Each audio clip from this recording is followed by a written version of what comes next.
Yo, what is up guys, LostNUnbound here, and today we've got episode 64 for my NBA 2K14 My GM mode with the Los Angeles Lakers. Now guys, I'm aware that we just recently traded for Joakim Noah in the previous episode. And the plan was for this episode, episode 64, to be the debut of Joakim Noah as a Laker. But then I thought to myself, you know what, before I play a game with this team, let me take a quick glance at the trade finder to see what results we could get if we try to trade away Joakim Noah. Now he's not exactly a rookie, he's 30 years old and we know what he's capable of. He's an amazing rebounder, great tough defender, he hustles for loose balls, overall solid player. Let's take a look at this trade right here. Marc Gasol.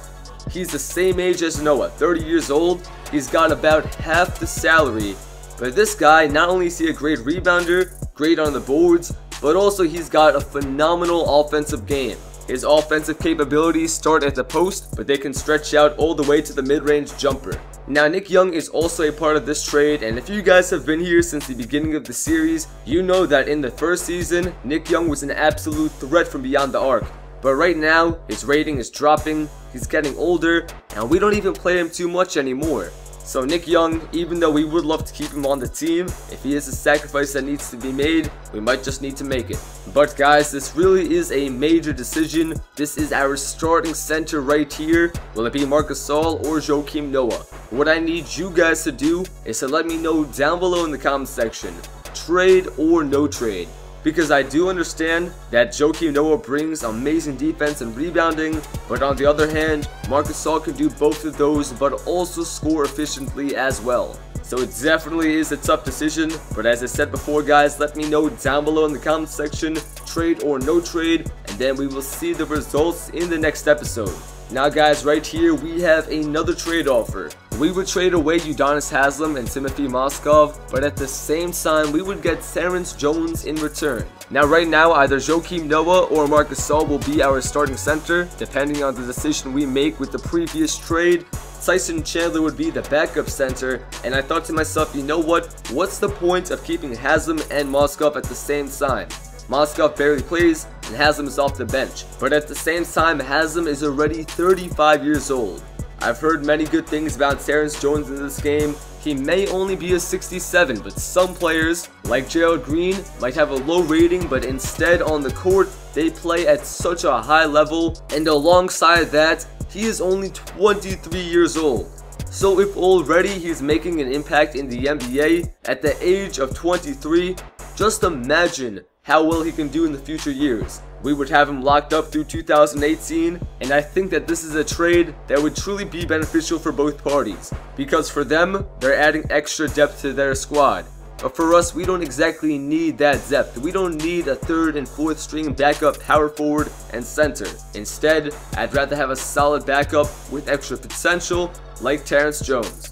So my man Terrence Jones from the Houston Rockets, welcome to the Los Angeles Lakers. And also in episode 63, you guys in the comment section voted on whether we should sign the point guard Jordan Clarkson, standing 6'5", 195, only 23 years old, or the veteran point guard Beno Udrih with a very solid jump shot. Now the vote was very close, and then I took a look at what both of them were asking for.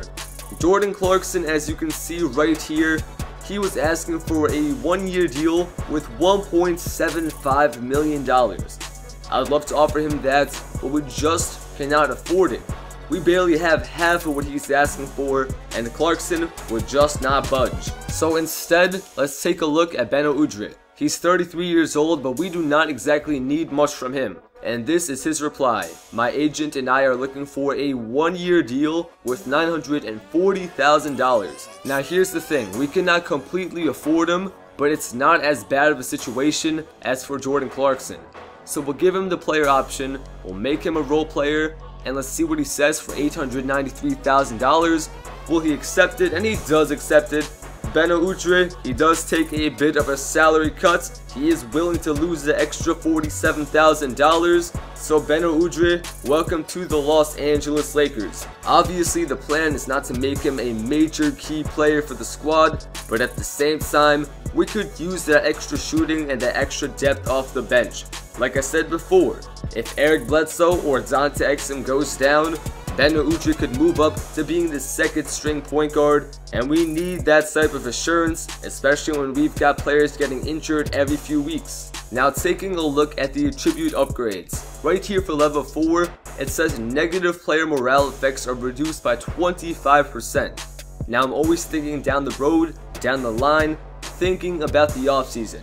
So what I'm going to do is I'm going to buy both level 3 and level 4, because the higher the morale of the player is, the better the chance is that they will stay with the team. Now I know 25% does not sound major, but there are so many times where small things like this can all add up to make the difference. Now let's take a look at what level 5 is. Is there anything interesting? Negative team chemistry effects are reduced by 10%. You know what? Let's go for it, guys. I know it does cost some VC, which we did make from my GM mode. Let's go ahead and invest it back into the coaching, because it can pay off later on in the season. Now another attribute that I would like to upgrade, the trade negotiation.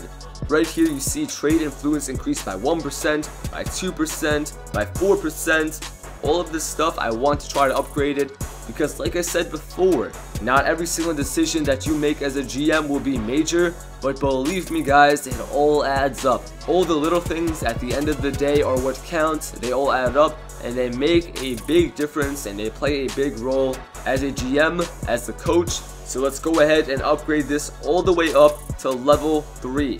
But that will be the end of episode 64, guys. I hope you all enjoyed the video. If you did, make sure to leave a like down below. I will upload episode 65 once we hit 250 likes on this one.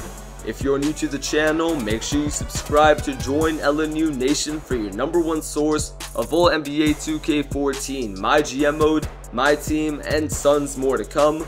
Also make sure you go ahead and follow me on Twitter at LostNUnbound. That is the best place to reach me and to keep up with everything on the channel. My Twitch channel will be in the description, and I try to live stream over there every single day at 7 PM Eastern. We do my GM mode, my team, a whole ton of fun stuff over there, guys. So definitely make sure you go ahead and follow me on Twitch. And as always, guys, I'm LostNUnbound, and have a great day. Peace out. Another fast break opportunity. Kobe, lob it up, and Dean Strong. Stop it. Oh man. 7 seconds remaining. Let's put on some pressure.